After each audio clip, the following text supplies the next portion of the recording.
টক দিয়ে মসুরের পাতলা ডাল করে দেখাবো। এটা আমাকে অনেকেই রিকোয়েস্ট করেছে দেখানোর জন্য, সেজন্য আমি দেখিয়ে দিচ্ছি টক দিয়ে মসুরের পাতলা ডাল কিভাবে তৈরি করা যায় এবং কি কি লাগবে ওগুলো আমি দেখিয়ে দিচ্ছি। মসুরের ডাল ধুয়ে নেওয়া লাগবে, নর্মাল পানি। আমরা এখানে টক হিসাবে আমরা ব্যবহার করছি খোসা সহ। আপনারা এখানে যে কোনো টক ব্যবহার করতে পারবেন, টমেটো, বড়ই, যে কোনো টক, যখন যেই টক আসে তখন ওই টকই ব্যবহার করতে পারবেন। লাগবে পেঁয়াজ কুচি, তেল, কাঁচামরিচটাও অপশনাল হিসাবে, এখানে আপনারা দিতেও পারেন নাও দিতে পারেন। ধনেপাতা, যে কোনো ধনেপাতা এখানে ব্যবহার করতে পারবেন। রসুন কুচি, লবণ, হলুদ। চলুন কিভাবে ডালটাকে বসিয়ে দেব তা দেখিয়ে দিই। আমি এইভাবে একটি পাতিলা নিয়ে পাতিলার মধ্যে ডালগুলো ঢেলে দিলাম।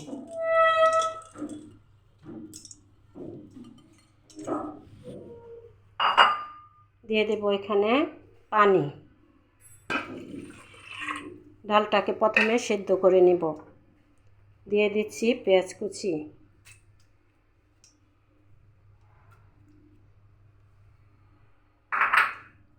এটাকে আমি এখন চুলায় বসিয়ে দিলাম। এখানে পানি আরও একটু অ্যাড করতে হবে। যতটুকু পানি দিলে ডালটা সেদ্ধ হবে ওই পরিমাণে পানি দিয়ে দিতে হবে। আমি এখন এটাকে ঢেকে চুলাটা জ্বালিয়ে দিলাম। এটাকে এখন সিদ্ধ করা পর্যন্ত আমি অপেক্ষা করব।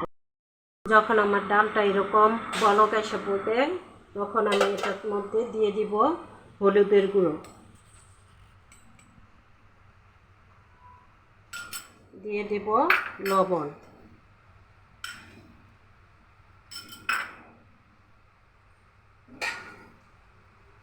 দিয়ে আমি এটাকে আরও কিছুক্ষণ সেদ্ধ করব, যতক্ষণ পর্যন্ত ডালটা সিদ্ধ না হয়ে আসে।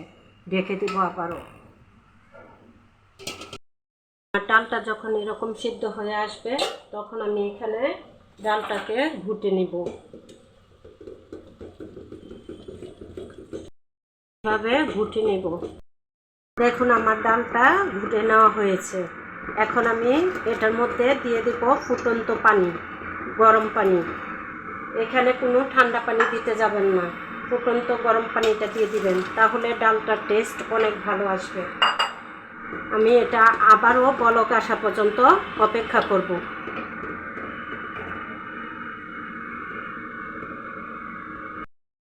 দেখুন আমার ডালটা বলক এসে পড়েছে। এখন আমি দিয়ে দিব টকগুলা।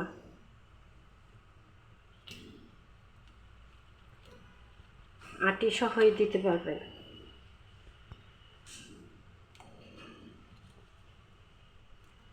টকগুলো দিয়ে আমি আরও কিছুক্ষণ ডালটা রান্না করব। যখন আমার ডালটার মধ্যে এরকম টকগুলা সিদ্ধ হয়ে আসবে তখন আমি এটার মধ্যে দিয়ে দেব ফোড়নের জন্য বসিয়ে দেব একটি প্যান। আমি প্যানের মধ্যে দিয়ে দিলাম তেল,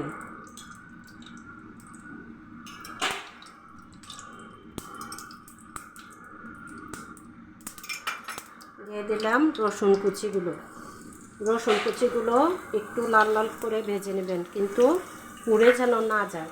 পুড়ে গেলে ডালটার টেস্ট নষ্ট হয়ে যাবে। আর ফোড়ন দিয়ে ডাল বেশিক্ষণ রান্না করা যাবে না, তাহলেও ডালের টেস্ট নষ্ট হয়ে যায়।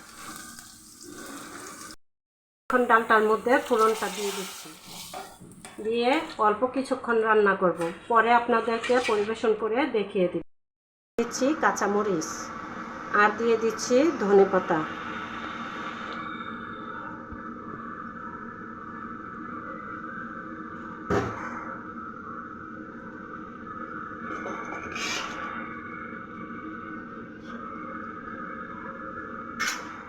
আমার ডালটা যখন হয়ে আসবে তখন আমি নামিয়ে আপনাদেরকে পরিবেশন করে দেখিয়ে দেব। হয়ে আসছে আমার মসুরের পাতলা ডাল টক দিয়ে। এখন আমি আপনাদেরকে পরিবেশন করিয়ে দেখিয়ে দিচ্ছি। দেখুন কত সুন্দর হয়েছে টক দিয়ে পাতলা মসুরের ডাল। এরকম আরও রেসিপি পেতে চাইলে আমার চ্যানেলটি ফলো করুন, আমার ভিডিওটি সম্পূর্ণ দেখুন, আমার ভিডিওতে কমেন্ট লাইক করুন। ধন্যবাদ।